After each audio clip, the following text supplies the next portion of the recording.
ಬೆಂಗಳೂರಿನಲ್ಲಿ ಬೀದಿ ನಾಯಿಗಳ ಹಾವಳಿ ಮಿತಿ ಮೀರಿದೆ. ದಿನದಿಂದ ದಿನಕ್ಕೆ ಬೀದಿ ನಾಯಿಗಳ ದಾಳಿಗೆ ಸಿಕ್ಕಿ ನಲುಗಿದವರ ಸಂಖ್ಯೆಯೂ ಹೆಚ್ಚಾಗ್ತಾ ಇದೆ.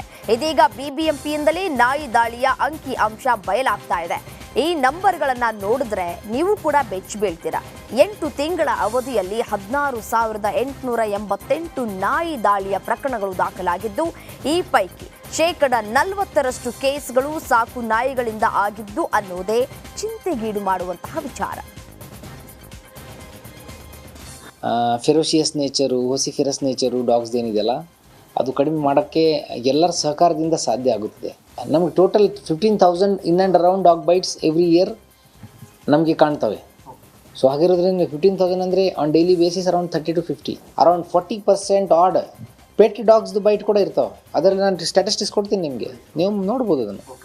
ಸೊ ಓನ್ಲಿ ಸ್ಟ್ರೀಟ್ ಡಾಗ್ಸೇ ಅದರದೇ ಒಂದು 100% ಕಾಂಟ್ರಿಬ್ಯೂಷನ್ ಡಾಗ್ ಬೈಟ್ಸಲ್ಲಿ ಇದೆ ಅಂತ ಅನ್ನೋದು ಅದು ಸರಿಯಾದ ಸ್ಟೇಟ್ಮೆಂಟ್ ಅಲ್ಲ. ನಾನು ನಿಮಗೆ ಡೀಟೇಲ್ಸ್ ಕೊಡ್ತೀನಿ. ಮಂತ್ ವೈಸು ನಮ್ಮ ಹತ್ರ ಇರುತ್ತದೆ.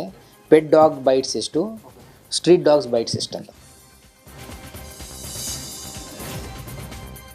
ಯಾದಗಿರಿ ಜಿಲ್ಲೆಯಲ್ಲಿ ಸುರಿತಾ ಇರುವ ಧಾರಾಕಾರ ಮಳೆ ಭಾರೀ ಅವಾಂತರ ಸೃಷ್ಟಿಸಿದೆ. ಮಳೆಯ ಅಬ್ಬರಕ್ಕೆ ವಂಕಸಂಬ್ರ ಗ್ರಾಮದ ರಸ್ತೆ ಸಂಪೂರ್ಣವಾಗಿ ಜಲಾವೃತಗೊಂಡಿದೆ.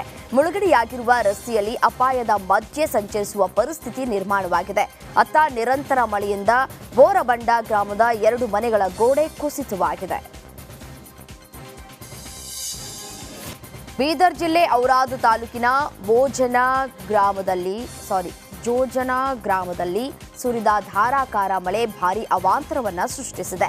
ನಿರಂತರ ಮಳೆಗೆ ಮನೆ ಗೋಡೆ ಕುಸಿತವಾಗಿದೆ. ಚನ್ನಬಸಪ್ಪ ಎಂಬುವರಿಗೆ ಸೇರಿದ ಮನೆ ಕುಸಿತಗೊಂಡಿದ್ದು, ಯಾರೂ ಇಲ್ಲದ ವೇಳೆ ಗೋಡೆ ಕುಸಿತವಾಗಿದ್ದು ಭಾರೀ ಅನಾಹುತ ತಪ್ಪಿದೆ.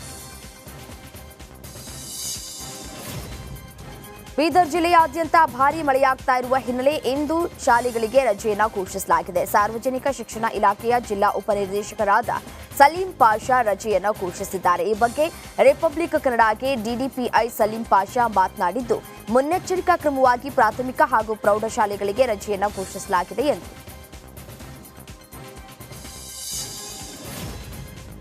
ಶೇಂಗಾ ಬಿತ್ತನೆ ಮಾಡಿದ್ದ ಜಮೀನಿನಲ್ಲಿ ಬೃಹತ್ ಗಾತ್ರದ ನೈಸರ್ಗಿಕ ಅಣಬೆ ಪತ್ತೆಯಾಗಿದೆ. ಚಿತ್ರದುರ್ಗ ಜಿಲ್ಲೆ ಮೊಳಕಾಲ್ಮೂರು ತಾಲೂಕಿನ ರಾಯಾಪುರ ಗ್ರಾಮದಲ್ಲಿ ಅಣಬೆ ಪತ್ತೆಯಾಗಿದೆ. ರೈತ ಪ್ರಕಾಶ್ ಎಂಬುವವರಿಗೆ ಜಮೀನಿನಲ್ಲಿ ಅಣಬೆ ಸಿಕ್ಕಿದೆ. 1 ಅಡಿ ಎತ್ತರ, 3 ಕವಲು ಹೊಡೆದಿರುವಂತಹ 5 ಕೆಜಿ ಅಣಬೆ ನೋಡಿ ರೈತರು ಬೆರಗಾಗಿದ್ದಾರೆ.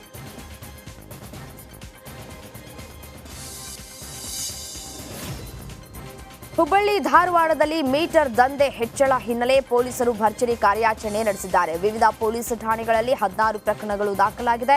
ಅಲ್ಲದೆ ಒಟ್ಟು 23 ಜನ ಮೀಟರ್ ಬಡ್ಡಿ ದಂಧೆಕೋರರನ್ನ ಬಂಧಿಸಲಾಗಿದೆ. ಬಂಧಿತರಿಂದ ಬೈಕ್, ಕಾರು, ಚೆಕ್ ಸೇರಿದಂತೆ ಹಲವು ವಸ್ತುಗಳನ್ನು ವಶಪಡಿಸಿಕೊಳ್ಳಲಾಗಿದೆ. ಕೇಶವಾಪುರ ಪೊಲೀಸ್ ಠಾಣಾ ವ್ಯಾಪ್ತಿಯಲ್ಲಿ ನಡೆದಿದ್ದ ಆತ್ಮಹತ್ಯೆ ಪ್ರಕರಣದ ಬಳಿಕ ಪೊಲೀಸರು ಅಲರ್ಟ್ ಆಗಿದ್ರು. ತಲೆಮರೆಸಿಕೊಂಡಂತಹ ಆರೋಪಿಗಳ ಪತ್ತೆಗಾಗಿ ಇದೀಗ ಬಲೆ ಬೀಸಿದಾಗಿದೆ. ನಾವು ತಮಗೆಲ್ಲ ತಿಳಿದಿರುವಂತೆ ಆಗಸ್ಟ್ ತಿಂಗಳ 22ನೇ ತಾರೀಕು ನಾವು ಯಾರು ಈ ಹಣವನ್ನು ಕೊಟ್ಟು ಹೆಚ್ಚಿನ ಹಣವನ್ನು ಬೇಡಿಕೆ ಇಡುವಂಥದ್ದು ಮತ್ತು ಭಾಳ ಕಡಿಮೆ ಹಣ ಕೊಟ್ಬಿಟ್ಟು ಅದಕ್ಕೆ 2-3 ಪಟ್ಟು ಹಣವನ್ನು ಡಿಮ್ಯಾಂಡ್ ಮಾಡುವಂಥದ್ದು, ಈ ಥರದ್ದೆಲ್ಲ ಚಟುವಟಿಕೆಗಳು ತೊಡಗಿಕೊಂಡಿದ್ರು. ಅಂಥವ್ರದ್ದು ಸುಮಾರು 7 ಪ್ರಕರಣಗಳಲ್ಲಿ 25 ಮಂದಿ ಆರೋಪಿಗಳನ್ನು ನಾವು ಅರೆಸ್ಟ್ ಮಾಡಿದ್ವಿ. ಸುಲಿಗೆಯ ಪ್ರಕರಣವನ್ನು ದಾಖಲು ಮಾಡ್ಕೊಂಡಿದ್ವಿ. ಅದರ ಮುಂದುವರೆದ ಒಂದು ಕಾರ್ಯಾಚರಣೆಯ ಅಂಗವಾಗಿ ಇವತ್ತು ಒಟ್ಟು ನಮ್ಮ ಹುಬ್ಬಳ್ಳಿ ಧಾರವಾಡ ಕಮಿಷನರೇಟ್ನ 13 ಪೊಲೀಸ್ ಠಾಣೆಗಳಲ್ಲಿ ಸುಲಿಗೆ ಪ್ರಕರಣಗಳನ್ನು ದಾಖಲು ಮಾಡಿಕೊಂಡು ಒಟ್ಟು 23 ಜನ ಆರೋಪಿಗಳನ್ನು ಅರೆಸ್ಟ್ ಮಾಡಿದ್ವಿ, ವಶಕ್ಕೆ ತೊಗೊಂಡಿದ್ದೀವಿ. ಚಿಕ್ಕಮಗಳೂರಿನ ಬೈರಾಪುರ ಹೊಸಕೆರೆ ಸಮೀಪ ಆಯೋಜಿಸಿದ್ದ ಜೀಪ್ ರ್ಯಾಲಿ ವಿರುದ್ಧ ಕ್ರಮಕ್ಕೆ ಸಚಿವರು ಆದೇಶಿಸಿದ್ದಾರೆ.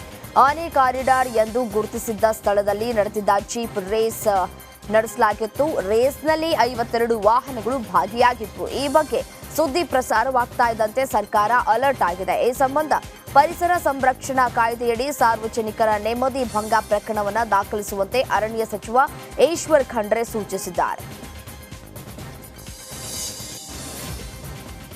ಉಡುಪಿಯ ವಿವಿಧ ದೇವಸ್ಥಾನಗಳ ಪ್ರವಾಸದಲ್ಲಿರುವ ಜೂನಿಯರ್ ಎನ್ಟಿಆರ್ ಕೊಲ್ಲೂರು ಮೂಕಾಂಬಿಕಾ ದೇವಸ್ಥಾನಕ್ಕೆ ಭೇಟಿಯನ್ನ ನೀಡಿದ್ರು. ಅಲ್ಲದೆ ರಿಷಬ್ ಶೆಟ್ಟಿ ಮನೆ ಇರುವ ಕಿರಾಡಿ ಗ್ರಾಮದ ಮಾಡುವಲ್ಲು ಕೇಶವನಾಥೇಶ್ವರ ಗುಹಾಂತರ ದೇವಸ್ಥಾನಕ್ಕೆ ಭೇಟಿಯನ್ನ ಕೊಟ್ಟಿದ್ದಾರೆ.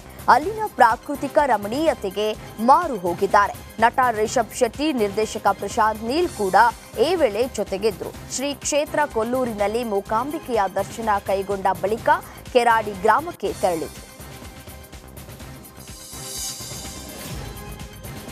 ಬಾಲಕಿಯನ್ನ ಪ್ರೀತಿಸುವ ವಿಚಾರವಾಗಿ ಬಾಲಕರ ನಡುವೆ ಗಲಾಟೆ ನಡೆದಿದೆ. ಬಾಲಕರ ಕಿರುಕುಳ ತಾಳಲಾರದೆ ಬಾಲಕಿ ನೇಣು ಬಿಗಿದುಕೊಂಡು ಆತ್ಮಹತ್ಯೆಯನ್ನ ಮಾಡಿಕೊಂಡಿರುವಂತಹ ಘಟನೆ ಮಂಡ್ಯ ತಾಲೂಕಿನ ಹನಕೆರೆ ಗ್ರಾಮದಲ್ಲಿ ನಡೆದಿದೆ. ಮಾತಿನ ಚಕಮಕಿಯ ಆಡಿಯೋ ವೈರಲ್ ಆಗಿದ್ದು, ಬಾಲಕಿಯ ತಾಯಿಯ ವಾಟ್ಸಪ್ಗೆ ಬಾಲಕರು ಕಳುಹಿಸಿದ್ದಾರೆ.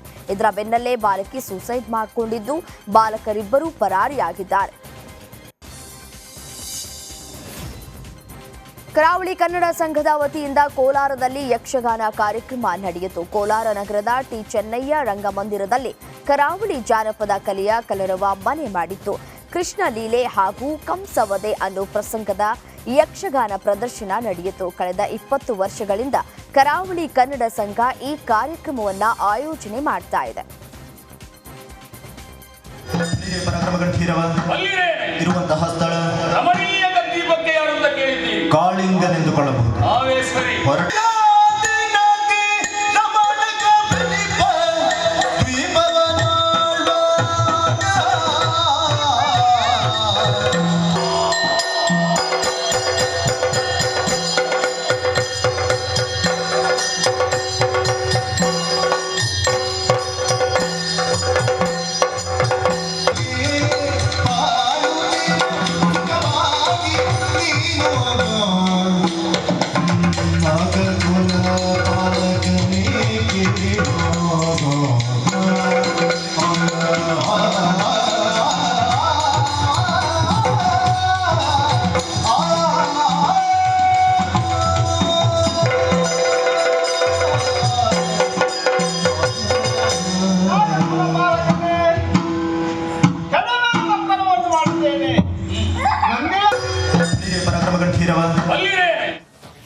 ಚಲಿಸ್ತಾ ಇದ್ದಂತಹ ಕಾರಿನ ಮೇಲೆ ಬೃಹತ್ ಮರ ಬಿದ್ದು 3 ಗಂಭೀರವಾಗಿ ಗಾಯಗೊಂಡಿರುವಂತಹ ಘಟನೆ ನಡೆದಿದೆ.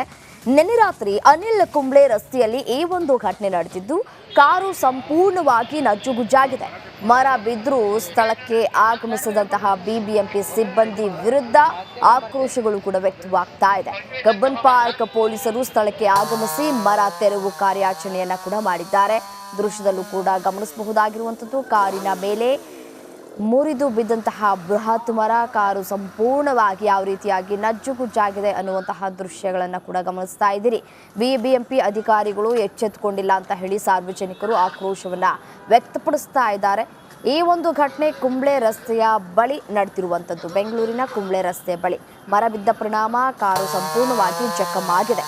ಸ್ಥಳಕ್ಕೆ ಅಧಿಕಾರಿಗಳು ಆಗಮಿಸಿ ಮರ ತೆರವು ಕಾರ್ಯಾಚರಣೆಯನ್ನು ಕೂಡ ಮಾಡ್ತಾ ಇದ್ದಾರೆ.